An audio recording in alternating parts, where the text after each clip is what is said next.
కొంతమందికి ఎంత శుభ్రంగా ఉన్నప్పటికీ శరీరంలోంచి దుర్వాసన వస్తూ ఉంటుంది. ఈ సమస్యకు కారణాలు ఏమిటో ముందుగా వివరిస్తారండి?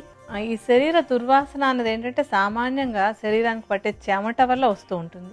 ఈ చెమట ఏంటంటే కొంతమందిలో చెమట బాగా ఎక్కువ పడుతూ ఉంటుంది. దానివల్ల చెమట ఎక్కువగా ఉన్నప్పుడు ఏంటంటే అక్కడ కొన్ని బ్యాక్టీరియా పెరుగుతాయి.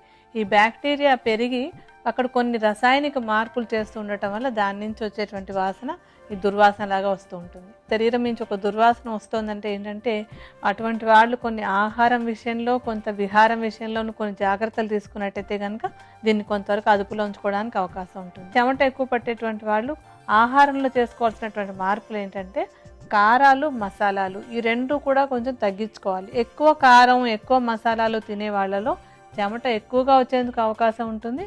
ఆ వచ్చిన చెమటకు వాసన వచ్చేటువంటి అవకాశం కూడా ఎక్కువగా ఉంటుంది అనమాట. అలాగే తేలికగా అరిగేటువంటి ఆహారం ఎక్కువగా తీసుకోవాలి. తేలికగా అరిగేవంటే ఏంటి? చక్కటి ఆకుకూరలు, కాయగూరలు, ముఖ్యంగా ఆకుకూరలు చాలా ఉపయోగపడతాయి. ఎందుకంటే ఆకుకూరలు ఎక్కువగా తీసుకున్నప్పుడు క్లీనింగ్ బాగా అవుతుంది. క్లీనింగ్ అంటే ఏంటంటే శరీరం లోపల నుంచి కూడా ప్యూరిఫికేషన్, ఈ దుర్వాసన రావడానికి కారణమైనటువంటి కొన్ని పదార్థాలు వెళ్ళిపోతాయి శరీరంలోంచి.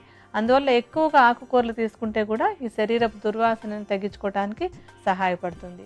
అలాగా ఇంకొకటి ఏంటంటే నీరు, మంచినీరు బాగా ఎక్కువగా తాగుతూ ఉండడం. కనీసం 10-12 గ్లాసుల మంచినీళ్ళు తాగటం వల్ల కూడా చెమటని వాసన లేకుండా చేసుకోవడానికి సహాయపడుతుంది.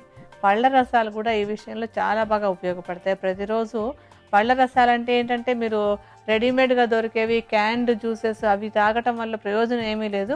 దానితో అనవసరమైనటువంటి ఇతర సమస్యలు వచ్చే అవకాశం ఉంటుంది. అలా కాకుండా ఇంట్లో తాజాగా చేసుకున్నటువంటి పళ్ళ రసాలని ప్రతిరోజు ఏదో ఒక పండు రసం తీసుకుంటూ ఉంటే కూడా లోపల నుంచి క్లీనింగ్ బాగా అయిపోయి ఈ దుర్వాసన అనేటువంటి సమస్య లేకుండా ఉండడానికి సహాయపడుతుంది. చెమట సమస్య ఉన్నవాళ్ళు, దుర్వాసన సమస్య ఉన్నవాళ్ళు ఎక్కువగా కాటన్ బట్టలే వేసుకుంటూ ఉండాలి. ఇక ఏంటంటే ఇంకొకటి స్నానం విషయం. ఈ చెమట సమస్య ఉన్నవాళ్ళు నిత్యం 2 పూట్ల తప్పనిసరిగా స్నానం చేసే అలవాటు ఒకటి చేసుకోవాలి.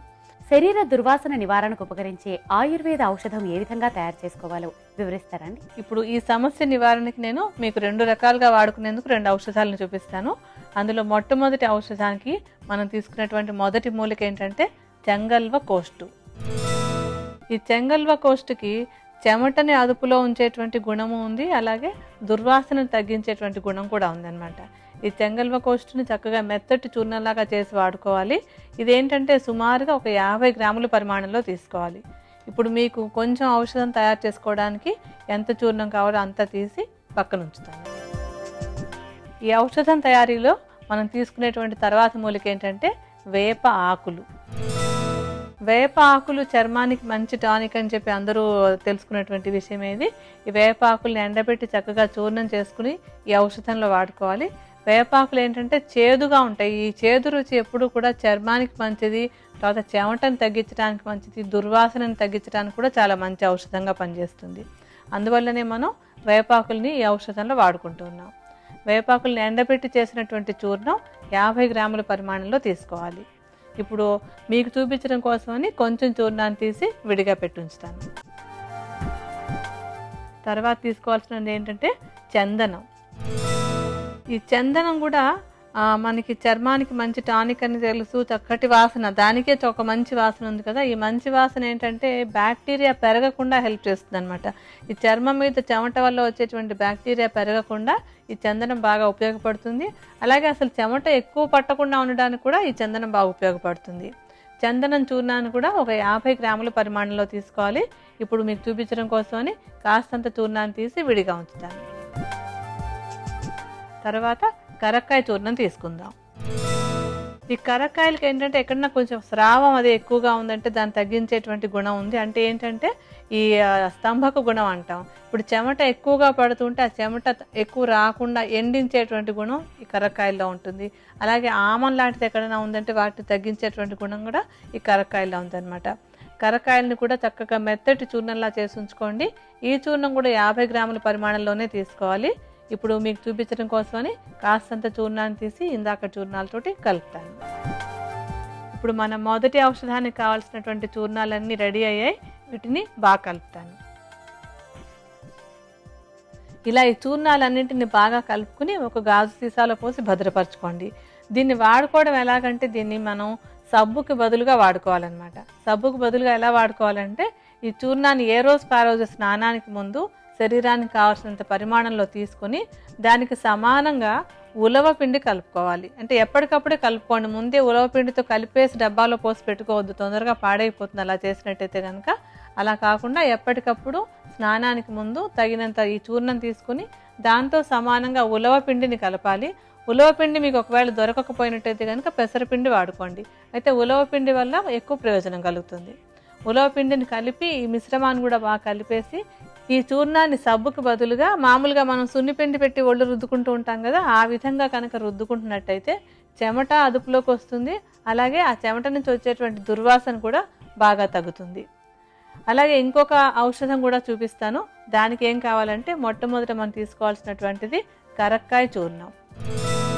కరక్కాయ గురించి మనం ఇందాక కూడా చెప్పుకున్నాం, మొదటి ఔషధంలో కూడా కరక్కాయని వాడుకున్నాం. ఇదేంటంటే చెమటని తగ్గించడానికి, తర్వాత చెమట నుంచి వచ్చేటువంటి వాసనను తగ్గించడానికి కూడా బాగా ఉపయోగపడుతుంది. ఈ చూర్ణాన్ని 50 గ్రాముల పరిమాణంలో తీసుకోండి. ఇప్పుడు ఒకసారి వాడుకునేందుకు ఎంత చూర్ణం కావాలో అంత చూర్ణాన్ని తీసి విడిగా ఉంచుతాను. ఈ ఔషధానికి కావాల్సినటువంటి తర్వాత మూలిక ఏంటంటే వట్టివేళ్ళు.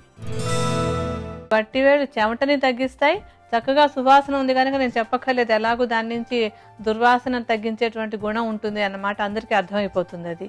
అలా ఈ చూర్ణాన్ని ఒక 50 గ్రాముల పరిమాణంలో తీసుకోండి. ఈ వట్టివేళ్ల చూర్ణాన్ని కూడా కాస్తంత చూర్ణాన్ని తీసి విడిగా ఉంచుతాను.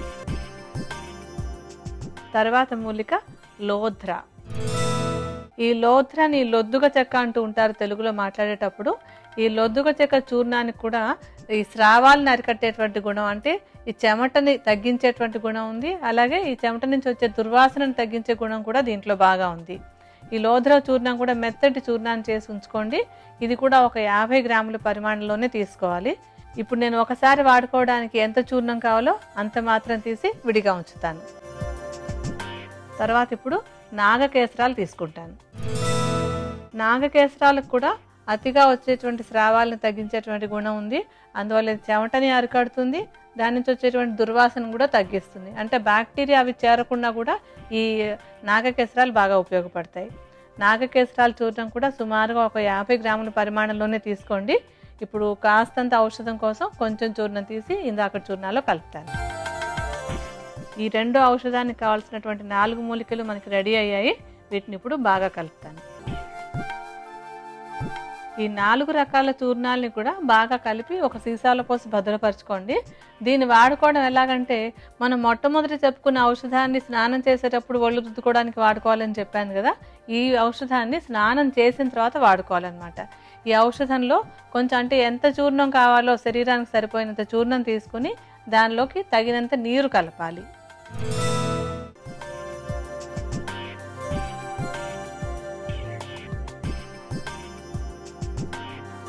ఈ చూర్ణాల మిశ్రమానికి నీళ్లు కలిపి కొంచెం ఇలా పల్చగా అయ్యేటట్టుగా చేసుకోవాలంటే, ఒక ముద్దలా కాకుండా కొంచెం పల్చగా చేసుకుని స్నానం చేసేసిన తర్వాత ఒళ్ళంతా బాగా తుడుచుకొని, సామాన్యంగా ఏంటంటే ఈ చంకల్లోనే కొంచెం ఎక్కువ చెమట పట్టి అక్కడి నుంచే ఎక్కువ దుర్వాసన వస్తూ ఉంటుంది కనుక దీన్ని ఒక లేపంలాగా చంకల్లో రాసేసుకుని, అది ఆరిన తర్వాత కొంచెం కాటన్ బట్టలు వేసుకున్నట్టయితే కనుక చెమట, తద్వారా వచ్చేటువంటి శరీర దుర్వాసన కూడా అదుపులో ఉంటాయి.